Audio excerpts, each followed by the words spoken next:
नौरीन जैसे ही अपने दोस्त के घर सिर्फ सालन लेने के लिए जाती है। नौरीन की दोस्त घर पर नहीं होती, सिर्फ उसका वालिद घर पर होता है। लेकिन जैसे ही वालिद की नज़र नौरीन पर पड़ती है, नौरीन की मासूमियत देखकर वो शख्स कहता है, जो कि इमाम मस्जिद होता है, कि बेटा मुझे पानी दे दो। लेकिन जैसे ही लड़की पानी लेने के लिए कमरे में जाती है, तो इमाम मस्जिद, जो कि नौरीन के दोस्त का वालिद होता है, वो अपने कमरे में ले जाता है और अपने कमरे में ले जाकर इसके साथ बदफेली करता है, जहाँ तक कि कपड़े भी फाड़ देता है। लेकिन जैसे ही नौरीन कहती है, आप तो इमाम मस्जिद थे और आपने मेरे साथ ऐसा काम क्यों किया और मुझे बोलने का मौका भी नहीं दिया, लेकिन इमाम मस्जिद नौरीन की बात नहीं सुनता और अपना काम करता रहता है। जब थक जाता है, यानी कि बदफेली कर करके थक जाता है, उसकी हवस पूरी हो जाती है, फिर नौरीन को धमकियां देना शुरू कर देता है कि अगर तुमने घर में जाकर ये सब मामला बताया कि मैंने तुम्हारे साथ क्या किया है, तो मैं तुम्हें भी बदनाम करूंगा, तुम्हारी फैमिली को भी कहीं जीने के काबिल नहीं छोड़ूंगा और तुम्हारे साथ जो मैं करूंगा वो तुम्हारी नस्लें भी याद रखेंगी। और शायद यही वजह है कि लड़कियों को जब धमकाया जाता है तो फिर वो लड़कियां सहम जाती हैं और किसी के आगे मुंह नहीं खोलती। एक ऐसा ही रूह चीर देने वाला वाकया मैं आपके साथ शेयर करता हूं, जो कि आपको बहुत ज्यादा हैरान करेगा कि एक इमाम मस्जिद और इसकी दोस्त, लड़की की दोस्त का वालिद एक ऐसा दरिंदा कैसे निकल सकता है, और वो भी इमाम मस्जिद होकर। इस लड़की का नाम है नौरीन। ये अभी पढ़ रही थी, 12वीं जमात की तालिब इल्म है। ये घर से भी इतनी ज्यादा स्ट्रॉन्ग नहीं थी, यानी कि गरीब फैमिली से बिलोंग करती है। इसका घर अपना भी नहीं है, रेंट का घर है, जिसका 4000 रुपया किराया है, जो कि महीने बाद इन्होंने पे करना होता है। और बिजली का जो बिल है, गैस का बिल है, पानी का बिल है, इसके अलावा ये सब खर्चा। नौरीन के वालिद को देखा जाए तो नौरीन का वालिद सिर्फ एक दिहाड़ीदार मजदूर है, और दिहाड़ीदार मजदूर भी ऐसा कि महीने में सिर्फ 4 से 5 रोज लगते हैं, जिससे ये बड़ी मुश्किल से अपना घर का खर्चा चलाते हैं। और कभी कभार सालन ना होने की वजह से इसकी दोस्त है, खुद तो ये पढ़ाई करती है और स्कूल की इसकी दोस्त है, नौरीन अपनी दोस्त के यहाँ कभी कभार सालन लेने के लिए चली जाया करती थी।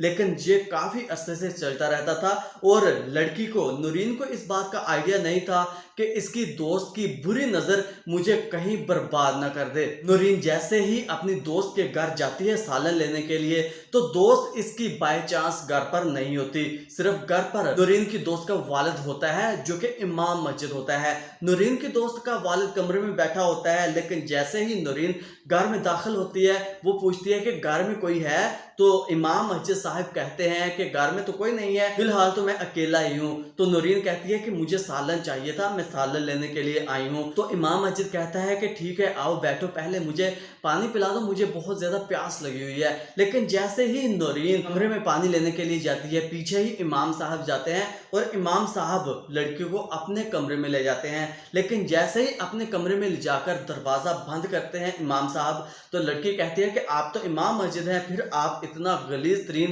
काम कैसे कर सकते हैं। तो इमाम मस्जिद लड़की की बात बिल्कुल नहीं सुनते और अपना काम शुरू कर देते हैं, जबकि इसके साथ जोर जबरदस्ती करके जिना करना शुरू कर देते हैं। और इसकी आवाज भी, क्योंकि कमरा जो था वो पीछे था, घर से काफी ज्यादा पीछे था, और आवाज बाहर भी नहीं आती थी।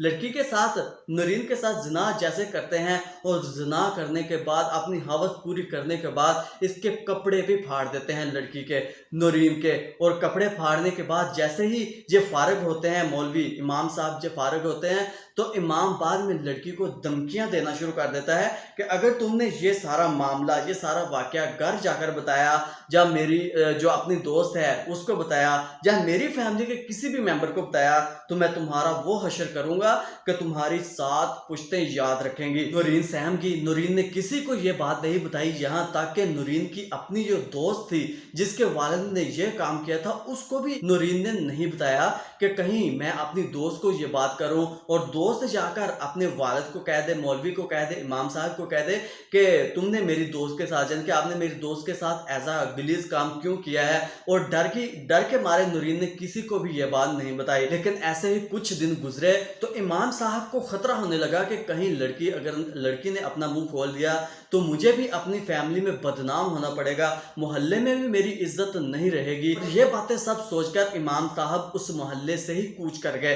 वो मोहल्ला छोड़ गए, लेकिन किसी से बात नहीं की कि हम क्यों जा रहे हैं, हम कहाँ जा रहे हैं, ये सब किसी से भी डिस्कस नहीं किया। कभी कभी हम सोचते हैं कि गरीब होना भी सबसे बड़ा जुर्म है। अगर इनके पास पैसे होते, अगर इनके पास घर में खर्चा चलाने के लिए सर्किट मौजूद होता, जिनके घर का खर्चा चल जाता बआसानी, तो शायद ये सालन लेने के लिए अपने हमसाए में ना जाती और इसके साथ ये गलीज़ तरीन वाक़या पेश ना आता। और नौरीन कहते हैं कि मैं चीखती रही, लेकिन इमाम साहब को, मौलवी साहब को, हालांकि मौलवी जो होता है उसके हाथ में दीन होता है, उसने लोगों को दीन सिखाना होता है, लेकिन मौलवी भी इस काम से बाज ना आया कि मैं किसके साथ। और इस्लाम में दाखिल होने के बाद भी, यानी कि इस्लाम को इतना खूबसूरत है जहाँ के इस्लाम ने औरत को कितनी इज्जत बख्शी है, लेकिन फिर भी इमाम साहब को ज़रा बराबर भी ख्याल ना आया कि मैं क्या कर रहा हूँ, किसी मासूम जन के गरीब